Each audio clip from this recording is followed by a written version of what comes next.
Hello, ma'am. The five theories that I'm going to discuss are actor network theory, adaptive structure theory, agenda setting theory, cognitive dissonance theory, and the last is cultivation theory. So, actor network theory is a human and non-human elements are equally influential in the success of technological innovation and scientific knowledge generation. According to actor network theory, the idea focuses on how networks arise and how they contribute to success. It implies that no single person or object is fully to blame for these developments.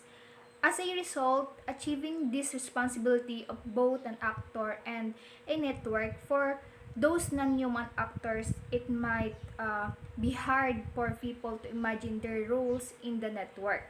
So, for example, if two persons, Jacob and Mike, are speaking through text within the current technology, they are able to communicate with each other without seeing each other in person.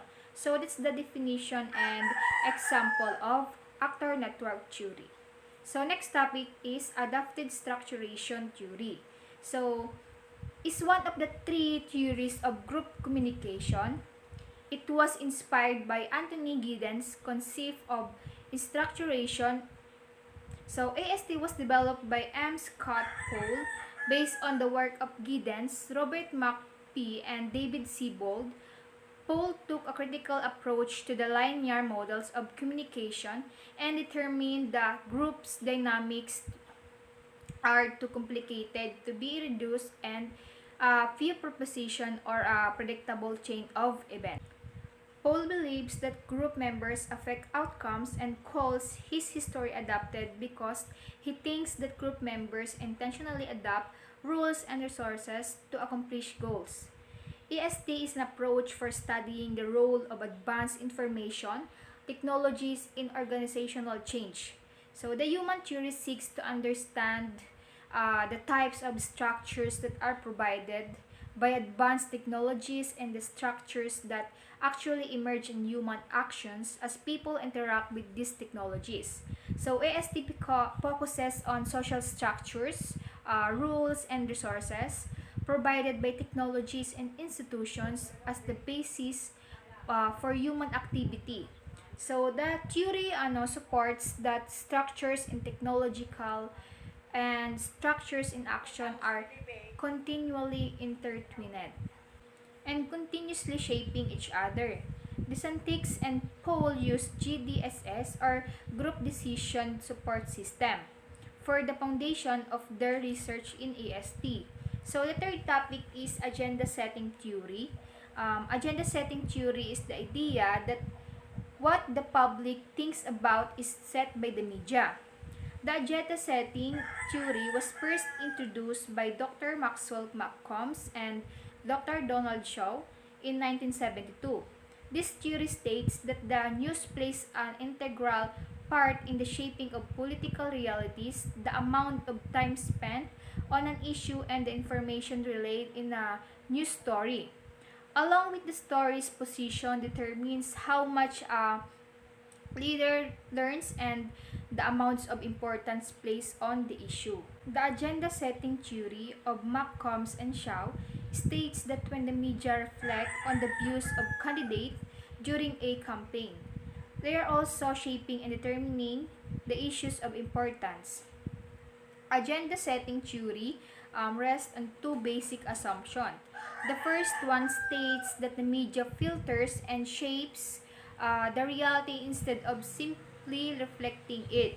For example, news stories are not presented chronologically or according to the number of people affected by them, but rather in a order that a producer or editor determines to be the most sensational or most appealing to audiences. The second assumption states that the more attention the media gives to certain issues, the more likely the public will be to label those issues as vital ones. In other words, agenda setting doesn't necessarily tell people how they should think or feel about certain issues, but rather what issues they should think about. So, the fourth topic is cognitive dissonance theory. So it postulates that an underlying psychological tension is created when an individual's behavior is inconsistent with his or her thoughts and beliefs. So this underlying tension then motivates our individual to make an attitude change that will produce consistency between thoughts and behaviors. That feeling of mental discomfort using plastic bags is an example of cognitive dissonance. This is because your beliefs are clashing with your actions or behavior. You believe that humans need to protect the environment, but you still use plastic bags. The internal conflict that this causes makes you feel bad. So that's the example of cognitive dissonance theory. So the last topic is cultivation theory. Cultivation theory was proposed by George Gardner. It is one of the core theories of media effects. According to the theory, people who watch television frequently are more likely to be influenced by the message from the world of television. The influence goes to such an extent that their worldview and perceptions start reflecting what they repeated, see, and hear on television. Television is therefore considered to contribute independently to the way people perceive social reality. An example of cultivation theory is television, ability to stabilize and homogenize views within a society. Children who watch commercial TV have notably more sex stereotypical views of women and men than children who don't watch commercial TV. So that's all. Again, I'm Maria Angelica Hiloma from Bacom 2A.